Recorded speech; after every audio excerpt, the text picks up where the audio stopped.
खबरें तो आप बहुत देखते होंगे, लेकिन खबरों को गहराई से जानने के लिए हमारे चैनल को लाइक एंड सब्सक्राइब करें और बेल आइकन को दबाएं।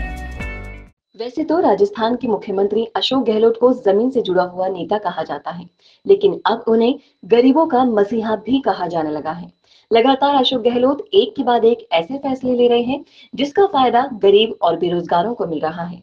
अब आप ये सोच रहे होंगे कि अचानक से अशोक गहलोत रातों रात गरीबों के मसीहा कैसे बन गए, लेकिन ये बिल्कुल सच है, क्योंकि उन्होंने रातों रात ऐसे फैसले लिए जिस वजह से अशोक गहलोत को गरीबों का मसीहा कहा जाने लगा है।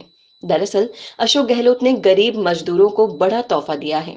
गहलोत ने श्रमिकों की न्यूनतम मजदूरी में बड़ा इजाफा किया है। सभी वर्गों में गहलोत ने 312 रुपए की बढ़ोतरी की है, जिसके बाद में गरीब श्रमिकों के चेहरे पर मुस्कान लौट आई है।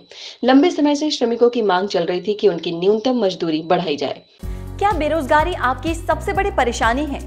और क्या आपको भी बहुत पढ़ने के बाद कोई जॉब नहीं मिल पा रहा? पैसे कमाना चाहते तो हैं, लेकिन कोई रास्ता समझ ही नहीं आ रहा। अगर ये समस्याएं आपकी हैं, तो इसका समाधान हमारे पास है। डिजिटल तकनीक के इस जमाने में वो लोग रोजगार की बिल्कुल फिक्र नहीं करते जिनके पास डिजिटल तकनीक का पूरा ज्ञान होता है। इस ज्ञान को पाने के लिए आपको सीखनी होगी डिजिटल मीडिया, जिसको केवल 3 महीने सीखने के बाद ही आपके पास नौकरी और व्यवसाय करने के हजारों विकल्प खुल जाएंगे। इस कोर्स के बारे में ज्यादा जानकारी के लिए कॉल करें 9001299672। पिछली वसुंधरा सरकार ने भी ये मांग उठी थी, लेकिन श्रमिकों के चेहरे 5 साल तक मुरझाते गए।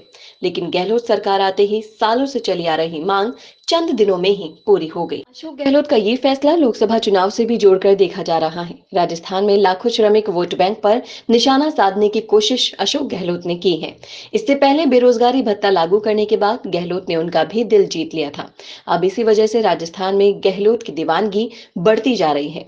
गरीब और बेरोजगारों को लेकर लगातार गहलोत बड़े फैसले ले रहे हैं, जिसके बाद में अब कहा जा रहा है कि अशोक गहलोत बेरोजगारों के मसीहा भी बन गए हैं।